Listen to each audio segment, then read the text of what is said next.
is CGTN, China Global Television Network.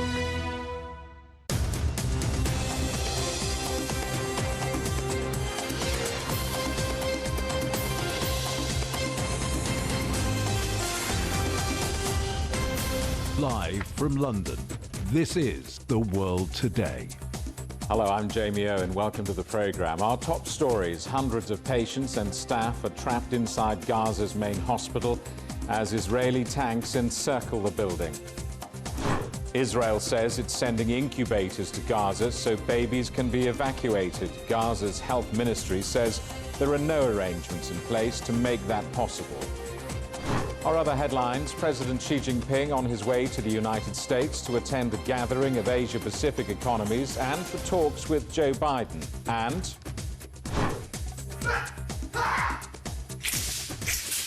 the Martial Arts World Championship that's grabbing America's attention.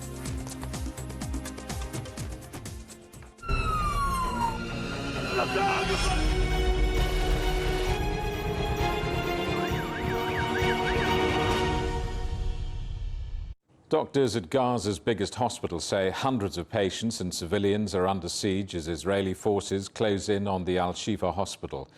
People trapped inside the building say they plan to start burying more than 100 bodies in a mass grave in the hospital grounds due to an acute sanitary crisis.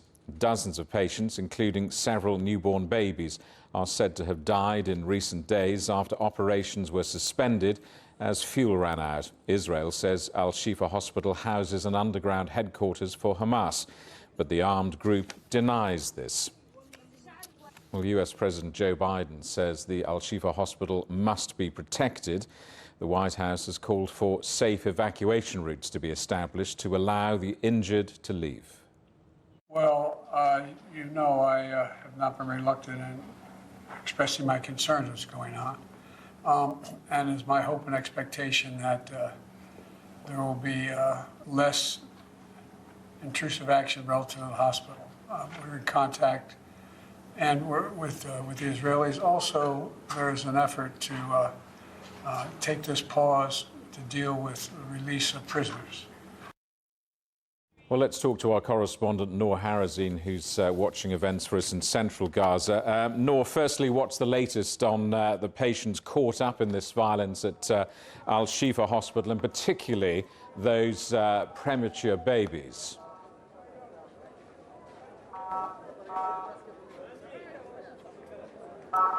Well, according to the Palestinian Health Ministry this morning, they said in a statement that at least 20 people died over the past few days inside the Al-Shifa hospital due to the lack of fuel and electricity. Some of these are premature babies, and the others were injuries inside the intensive care unit. And the statement was in this morning. We're trying to get hold of anyone, any doctors, journalists inside the Al-Shifa hospital. However, the situation there is very hard on the people residing inside the hospital, as most of the communication networks and internet cut off from the Al-Shifa hospital.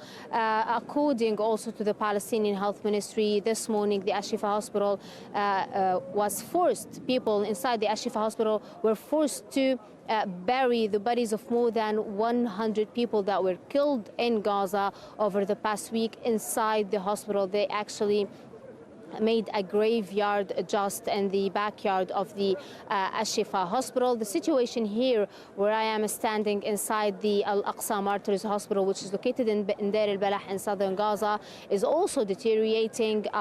Doctors are actually accepting some of the injuries from other hospitals in northern Gaza, because now most of the hospitals in northern Gaza have shut down. So people started taking the safe route while they're injured, while they have operations, open operations on moving beds, cutting all that way to southern Gaza to get treatment here in the Shuhada Al-Aqsa Hospital. And the United Nations says that over 200,000 people have now fled northern Gaza in the last few days.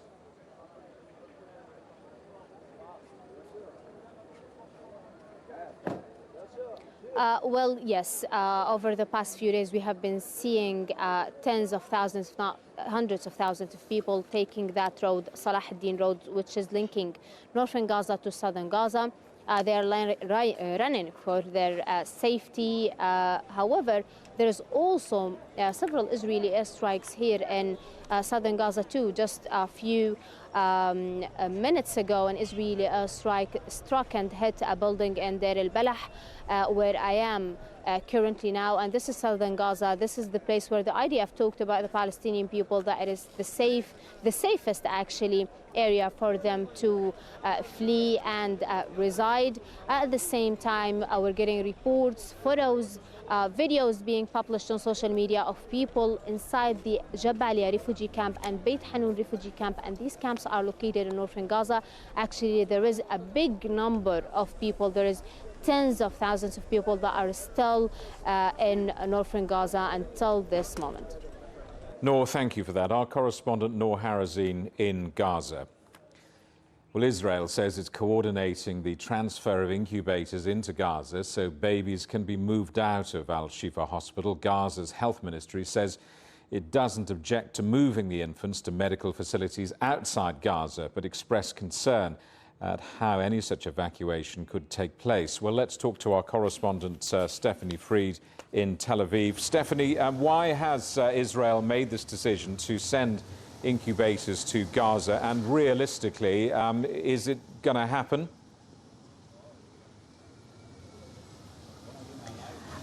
Realistically, whether or not it will happen, really, that's it remains to be seen. I would say why.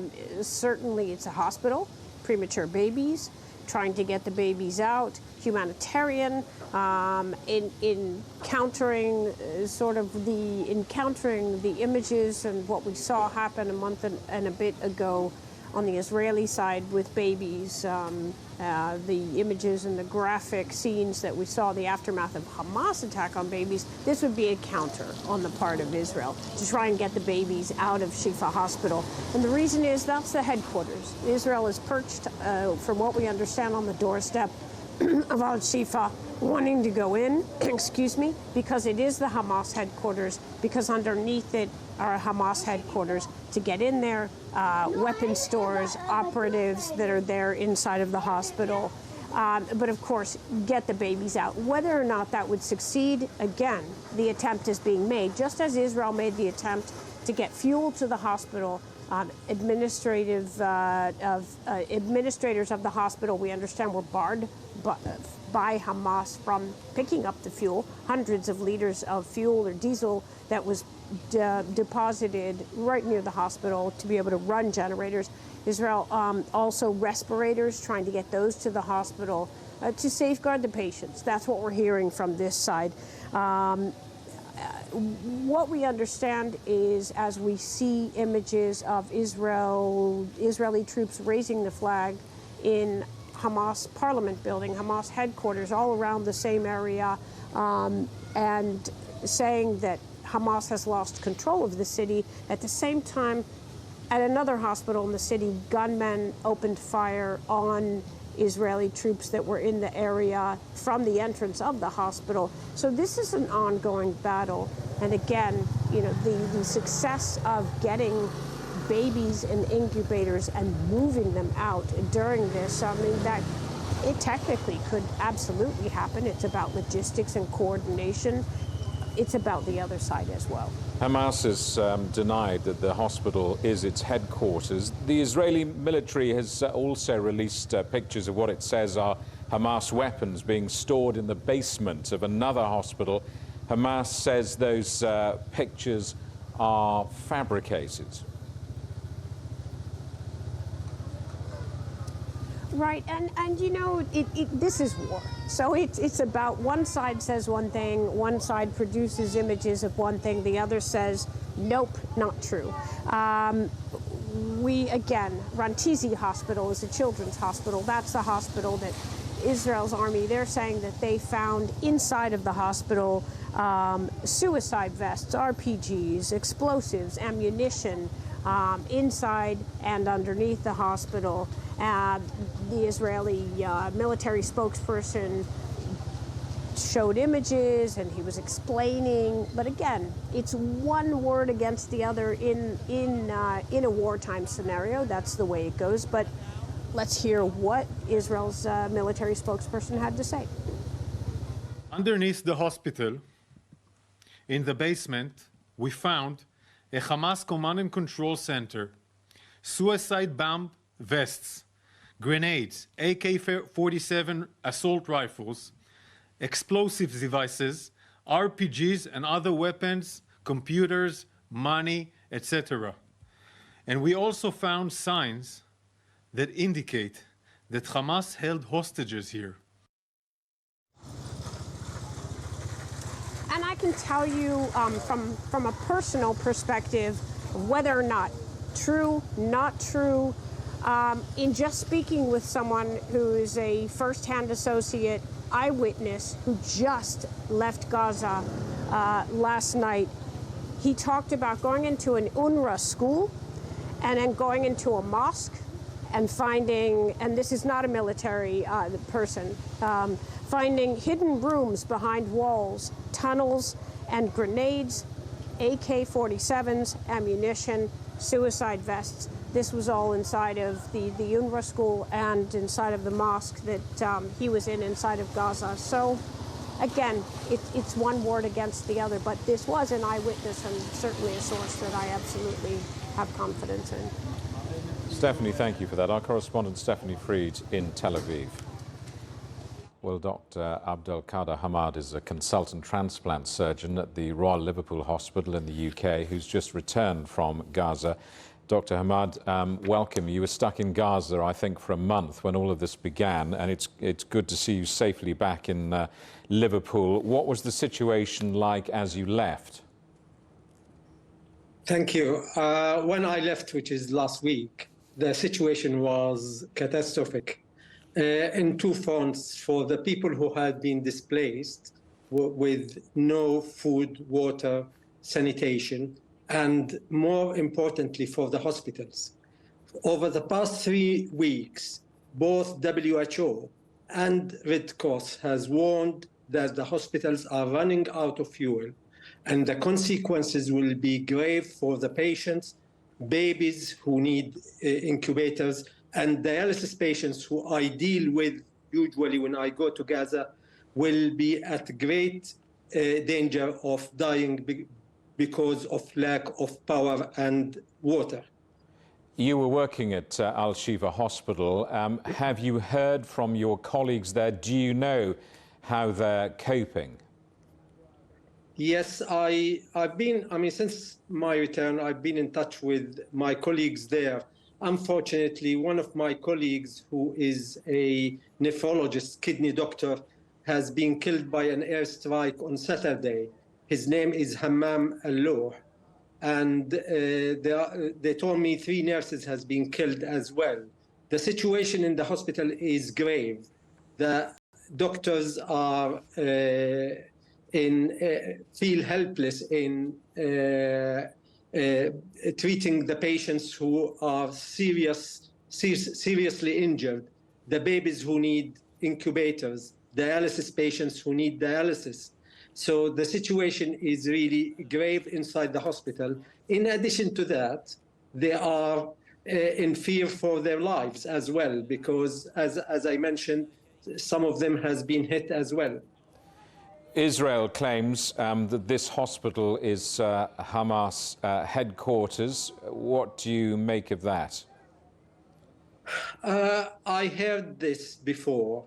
I mean, I've been to the Al-Shifa hospital for over 10 years, over 30 visits. Each visit I operate in that hospital for 4 or 5 days. I never seen myself, and that's what I've seen, I never seen a military situation in Al-Shifa itself. I've been to most of the departments in the basement, the radiology department, so on. So I never seen anything like this. Gaza's second biggest hospital, Al-Quds, has also reportedly run out of fuel. I mean, I'm just wondering where doctors, surgeons like you can send patients, given that both of these hospital complexes are now out of commission. I mean, these are the biggest hospitals in Gaza. And if they are out of commission, I mean, under normal circumstances, it will be a big struggle for any healthcare system to cope with that. But in this situation, and when they are talking about evacuation, where are you going to evacuate these people? The other hospitals already are overstretched, overwhelmed with the number of patients are coming to them. So the talk about evacuation is really, I think, a smoke screen in a way.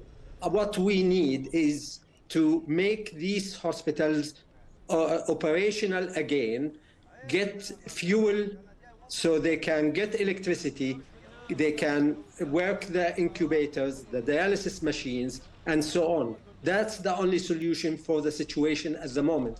Otherwise, we'll see more and more patients die in Gaza, unfortunately. Dr. Abdelkader Hamad, consultant transplant surgeon at the Royal Liverpool Hospital. Thank you very much. You're watching CGTN. Still ahead, growth needs to be green. That's the message from representatives at the Asia-Pacific meetings in San Francisco.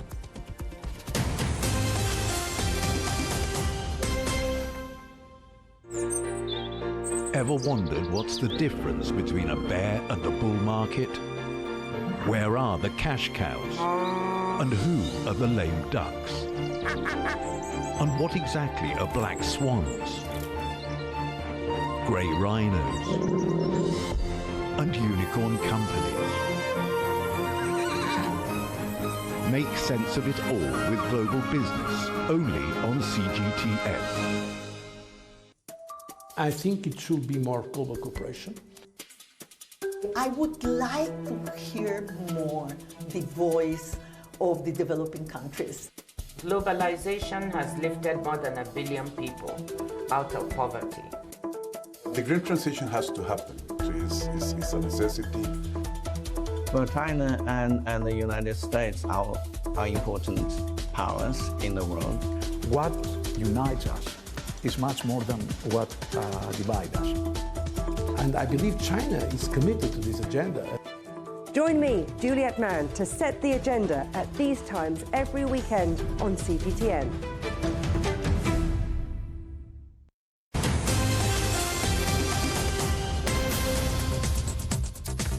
Hello, welcome back. A reminder of our top stories. Hundreds of patients and staff are trapped inside Gaza's main hospital as Israeli tanks encircle the complex.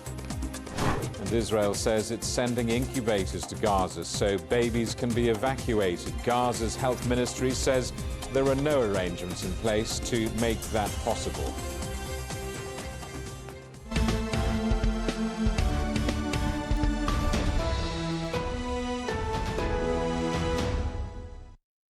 President Xi Jinping is on his way to the United States to attend the gathering of Asia-Pacific economies and his first face-to-face talks with President Biden in a year. APEC finance ministers have met in San Francisco, agreeing that growth must be green. China's finance minister says he expects the country's economy to maintain an upward trend in the fourth quarter and for China to remain a key driver of global economic growth. Well, biodiversity is under the spotlight. On the sidelines of these APEC meetings, experts have been looking at how a loss of wildlife could sharply impact our food and water supplies. Our correspondent Jim Spellman reports. As the world changes and development expands, biodiversity is at risk. I'm looking back at the last 20, 30, 50 years, and the world has been transformed.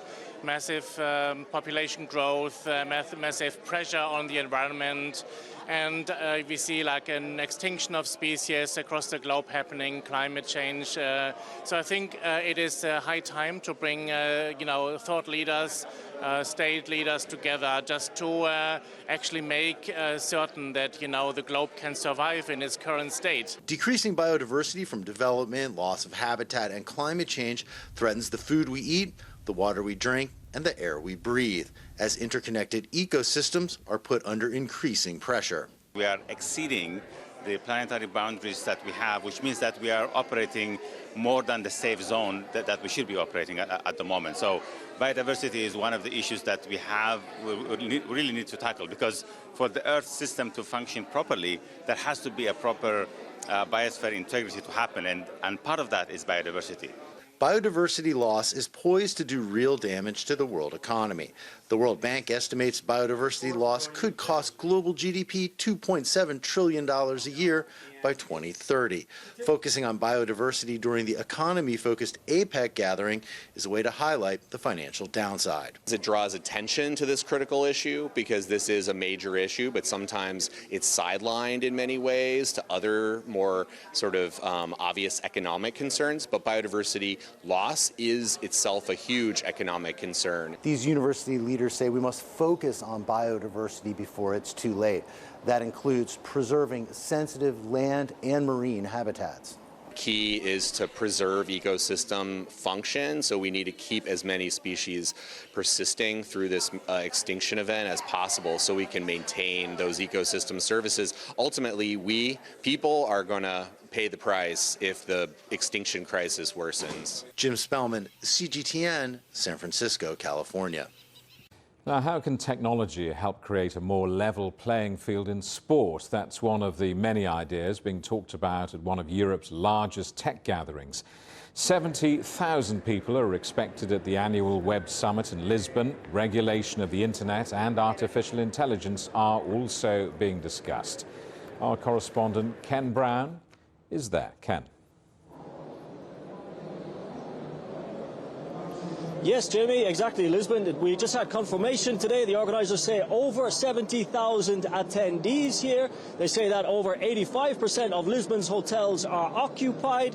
And we've heard from a number of speakers already. Al Gore saying that the planet can still be saved, which is good news. We also heard from Volodymyr Klitschko, who personified the conflict in the Ukraine as a boxing match. He says that it's now in the 8th round of a 12th round fight, and that the Ukraine strategy was simply to keep on punching. AI has taken center stage here, and we've been looking at some really practical uses of it. For example, in helping to regulate, to tackle online abuse and hate. Here's our report. Heroes to some, easy targets to others. Marcus Rashford, Bukayo Saka and Real Madrid's Vinicius Jr. all know what it's like to feel hate just because of the colour of their skin. Social media has given a new platform for discrimination and the anonymity to get away with it. After England's Euro 2020 final loss on penalties, Rashford and Saka suffered such shocking racial attacks that the Professional Footballers Association decided to act. Some 6 million online posts were analysed over 12 months, and the study found that offenders are not as anonymous as they might think. The conclusion that we came to was that on the one hand, unlike what some of the companies have said, it is technically possible to identify who is behind certain comments. You can report that behavior to the police, which is what the PFA is actually doing. And second, you can also report that behavior to the clubs, meaning that the club could potentially adopt strong measures against the perpetrator, preventing them or banning them from a stadium. Sometimes is as powerful as a deterrent as it is to basically receive a fine or a criminal penalty. The key to this type of study is scale, and artificial intelligence has a powerful capacity to analyse hundreds of millions of posts, categorising them and flagging up abusive content and potential threats in the real world. There was one case where an individual, a US athlete at the Tokyo Olympics, she was top of our list for most abuse being sent. But within that, we noticed that hundreds of messages were coming from one account, and some of them were really quite nasty. We recognized that the person behind that account who was sending the abuse was based in the vicinity of where the athlete was training. The threat level was raised much higher than it. Law enforcement then gathered further evidence, added that to what we'd picked up online, and then there was a prosecution. Of course, artificial intelligence cannot solve the issue of online abuse alone, but developments in this field can certainly help unveil criminals who hide behind their screens. Our correspondent Ken Brown reporting from Lisbon. Now, a word that literally means martial arts in Chinese, wushu integrates elements from traditional and modern disciplines. This year's World Championships will take place in Texas as the competition returns in full after the pandemic. Our correspondent Tony Waterman reports. The ancient art of Chinese wushu. Let's go. Taking root in Austin, Texas. Many of the students here practice 3 times a week and have been since they were 5 years old. Dia Kamaran says wushu is now a part of her identity, a unique way she can express herself. To me, it feels like a dance, you know? It's not necessarily through words, but it's like a very abstract art form. I feel like I can control my mind and my emotions and my thoughts. And wushu, it's not just a sport, right? It's like a whole lifestyle, and it involves like discipline and like being able to control yourself and push yourself when you need to. Sisters Ellen and Stella Barta, who both speak Mandarin, say learning wushu has not only helped them make new friends, but it has also deepened their understanding of Chinese culture. I also really like just making friends with each other, and also it's just really fun, like the jumps or something. We have a teacher like from China, so it's like even more like that we can practice Chinese, and then we're learning wushu like as a plus. Next one. That teacher is Jing Wu. Woo! Nice. He's been sharing his love and deep knowledge of wushu for 8 years, both in the U.S. and China. Chinese culture, American culture is very different. For example, when I was come here, the kids don't know what I'm talking about. They really don't know. But I just show them something. I just like doing a movement. They will understand. Really fine things we make it together, and the way we're doing teamwork. So. Exact numbers on how many people practice wushu in the U.S. are hard to come by. But according to Statista, about 6 million Americans participate in some form of martial arts, an industry worth more than $9 billion a year. Student Charlie Xu, who is originally from Chengdu, says practicing wushu is a way to break through cultural barriers, especially at a time when global tensions are mounting. With everything going on around the world, we can also let people know that at this very special moment, we are still trying to cool down by practicing martial arts, wushu, or Chinese kung fu to promote this kind of very special culture from China, to share that with the people all around the world. And the world will be watching Texas this week as teams from some 75 countries around the world come to the Lone Star State to compete in the 16th World Wushu Championships, a centuries-old Chinese art form now celebrated around the globe. Tony Waterman, CGTN, Austin, Texas. And that is the world today. Thank you for watching. We're back with more news at the top of this hour. Coming up next is World Insight. For now, from all of the team in London, it's goodbye.